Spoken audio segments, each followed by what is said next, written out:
হয়তো সুইসাইডও করে ফেলতে পারি। একদম ডিপ্রেসড চলে গেছে, বুঝছেন? মানে এইসব জিনিস এখন আমি নিতে পারতেছি না। 5 দিন হয়ে গেছে আজকে আমি খাবার খাইতে পারতেছি না, বমি আইতেছে বারবার। নোয়াখালী করে মানুষ ইদানিং মানে খুব কম সহ্য করতে পারে যে আমি বিশ্বাসঘাতকতা করছি, আগে ছাত্রলীগ করছি, দুনিয়া সবার চোখে আমি এখন মির্জাফর। আসলে বলতে কি আমি মানে এই সমস্ত বিষয়ের সাথে তো কখনো জড়াই নাই, বা এগুলা তো সাথে আমরা ইউজ টু না, কখনো এইভাবে তো মানে মানসিক ভাবে চাপ আসে নাই।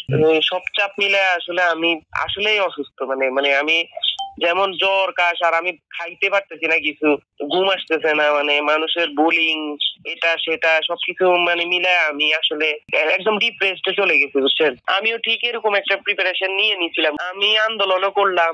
আমি আগে ছাত্রলীগ করছি, তখন ছোট ছিলাম, বুঝতাম না বা করতাম না, বা ছাত্রলীগ করছি তখন বন্ধু বান্ধবের সাথে। তারপরে আন্দোলনও করলাম আমার বিবেকের থেকে, কারণ আমি চিন্তা করলাম আমার অনেক বন্ধু বান্ধব মারা যাচ্ছে, অনেক ছোট ভাই ব্রাদার অনেক মানুষ মারা গেছে আন্দোলনে, তো আন্দোলনও করলাম, সবকিছু করলাম। মানে আমার জায়গা থেকে আমি ফ্রেশ ছিলাম না। সুইসাইডের বিষয় যেটা শুনেন, আমি আমার বাড়ি হচ্ছে নোয়াখালী, আমি আমার নিজের যতটা ভালোবাসি আমি আমার অঞ্চলটারে তার থেকে বেশি ভালোবাসি। আর আমি একটা জিনিস খেয়াল করছি, আমাদের নোয়াখালী করে মানুষ ইদানিং মানে খুব কম সহ্য করতে পারে নোয়াখালী জিনিসটা। কারণ কি, ওই যে নোয়াখালী একটা ট্রেন্ড আছে, নোয়াখালী এখন বাংলাদেশের সবচেয়ে ধনী এলাকা। তো নোয়াখালীর কোনো একটা খুঁত পাইলেই মানুষ কি করে, মানে পুরাটা এলাকাটারে নিয়ে কথাবার্তা বলে। তো মানুষ যদি মিথ্যা কথা চালায় যে আমি বিশ্বাসঘাতকতা করছি, তাহলে মানুষের তাহলে ওইটা আমার উপর আসবে যে আমি বিশ্বাসঘাতকতা করছি। আমার নোয়াখালী তো বিশ্বাসঘাতকতা করে নাই, আমি হয়তো আমার মির্জাফর গিরি করছি, এটা আপনারা বলেন, কিন্তু নোয়াখালীর মানুষ তো এগুলো করে নাই। কিন্তু দিন শেষে এটাই চিরন্তন সত্য, আমি কোনো মির্জাফরগিরি করি নাই। আর আমি এমন এক পরিস্থিতিতে আছি, আমার মানুষ মির্জাফর বলতে বলতে, আর আমি এমন একটা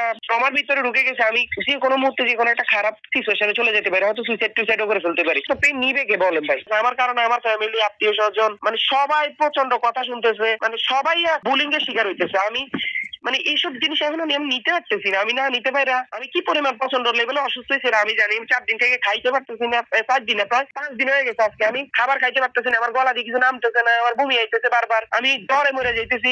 আমি মানে এসবের সাথে তো আমরা ইউজ টু না, দুনিয়া সবার চোখে আমি এখন মির্জাফর, আমি খারাপ। আরে ভাই আমি খারাপ, আপনারা আমারটাই দেখলেন। আর আমি কি একা বয়ান পেশ করছি? আর কোনো বয়ান পেশ করে নাই? ওরা কি আমার বন্ধু বান্ধব লাগে?